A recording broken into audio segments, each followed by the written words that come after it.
komunikasi antara satu sama lain, bahkan dengan bahasa yang tidak.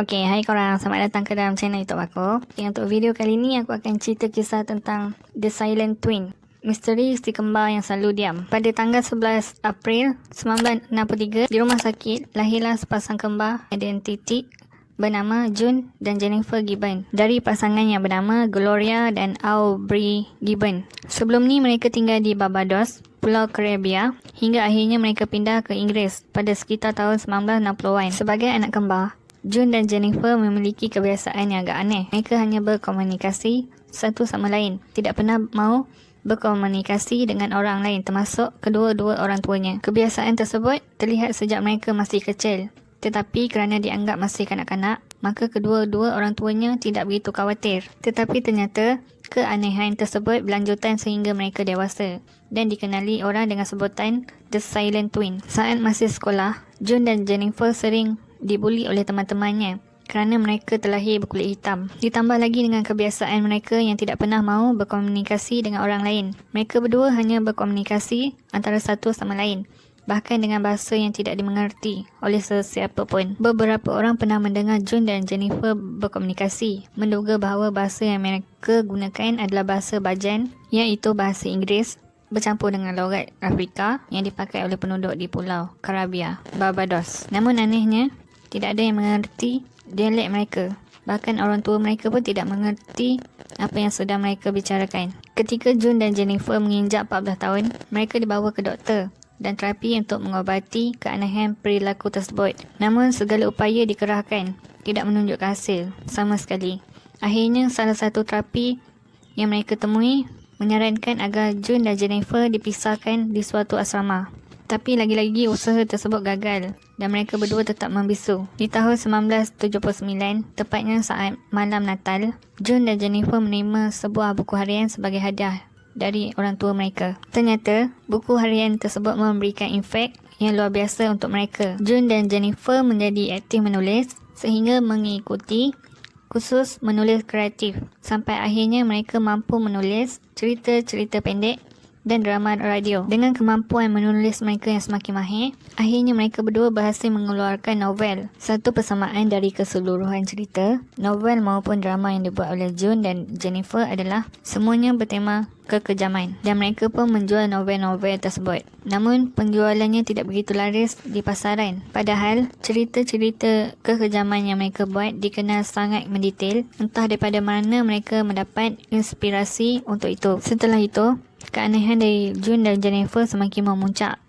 Mereka yang sebelum ini hanya menulis cerita-cerita tentang kekejaman, mulai merencanakan tindakan kekejaman sungguhan. Mereka telah beberapa kali melakukan pencurian, perompakan dan juga pembakaran bangunan. Akhirnya mereka berhasil ditangkap. Setelah persidangan panjang yang mereka hadapi, penjara bukanlah tujuan selanjutnya, melainkan Broadmoor Hospital, sebuah rumah sakit jiwa dengan pengamanan yang super ketat yang terletak di Berkshire, Inggeris. Di rumah sakit jiwa Broadmoor, mereka ditempatkan di ruangan yang terpisah.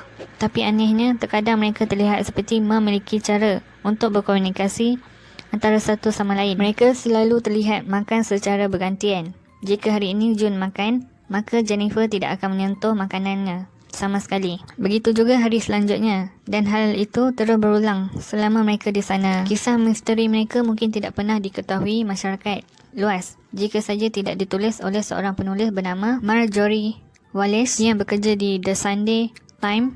Mulai dari sini, kejadian yang terjadi semakin aneh dan misteri. Menurut Marjorie, mereka memiliki sebuah perjanjian yang mengerikan. Perjanjian tersebut mengatakan bahawa bila salah seorang dari mereka meninggal dunia, maka yang masih hidup diharuskan bicara dan berkomunikasi normal seperti orang-orang pada umumnya. Setelah 14 tahun lamanya mereka berada di Broadmoor Hospital, hingga akhirnya mereka harus dipindahkan ke Caswell Clinic, iaitu sebuah klinik yang lebih tenang dan tidak memiliki pengawasan seketat Broadmoor. Lalu keanehan kembali terjadi. Sebelum dipindahkan dari Broadmoor, Marjorie kembali mengunjungi June dan Jennifer pada saat itu ternyata mereka sudah memutuskan bahawa orang yang akan meninggal adalah Jennifer. June kala itu juga menulis sebuah kertas yang berbunyi, "Dia akhirnya bebas.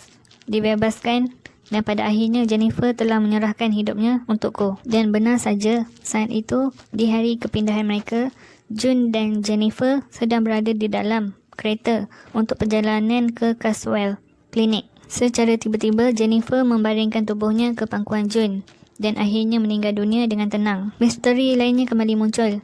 Tidak ada yang tahu bagaimana seseorang yang terlihat baik-baik saja seperti itu bisa tiba-tiba meninggal dunia. Doktor forensik yang membedah jenazah Jennifer juga tidak menemukan racun maupun obat-obatan lainnya. Kemudian hasil pemeriksaan yang keluar menyimpulkan bahawa Jennifer meninggal kerana serangan jantung. Kematian Jennifer merubah perilaku June sepenuhnya. Sesuai perjanjian mereka, June mulai hidup normal, juga bicara dan berkomunikasi seperti orang normal lainnya. Belum lama ini, pada tahun 2016 lalu, dikabarkan June ingin melakukan tuntutan hukuman terhadap Broadmoor Hospital. Menurut kesaksian June, rumah sakit jiwa tersebut telah merosak hidup dirinya dan juga saudara kembarnya, Jennifer, dan mengatakan bahawa kondisi fizik dan mental Jennifer memburuk selama mereka berada di sana. Namun, seperti tuntutan tersebut dibatalkan lantaran kedua-dua orang tua June menolaknya dan mengatakan bahawa tuntutan tersebut akan sia-sia dan juga tidak pernah membawa Jennifer kembali. Jennifer terkubur di bawah nisan yang diukir dengan kalimat puisi yang ditulis oleh June dengan kalimat, "Kami dulu dua, kami berdua menjadi satu. Kami tidak lagi berdua. Melalui hidup yang menjadi satu, berehatlah dengan tenang." Okey, itu saja video aku untuk kali ini. Moga korang terhibur.